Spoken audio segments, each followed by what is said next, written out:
Now, surrounding him, he's on the ground. Imagine some handcuffs here will be, or zip ties will be put on him at any second now.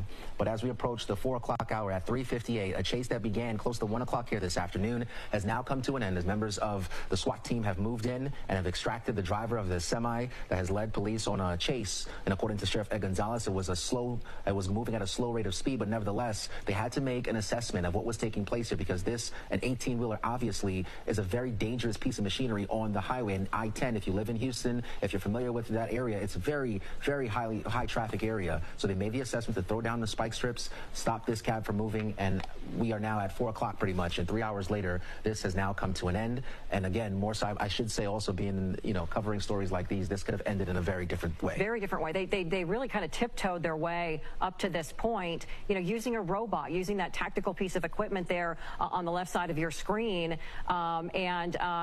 really kind of we're very careful about approaching this cab, and again, it's now we're seeing the medical team responding with a stretcher, so we expect to be able to see a little bit better view.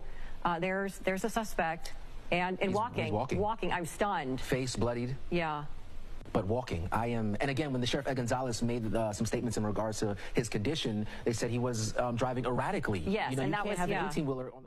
We've been listening to Fox 26 coverage. I'm your host, Mike Pages. We are at the top of the hour right now on Live Now from Fox. And what a moment we have seen for the last 40 minutes play out live, raw, and unfiltered here of a suspect that has finally been arrested after a long standoff.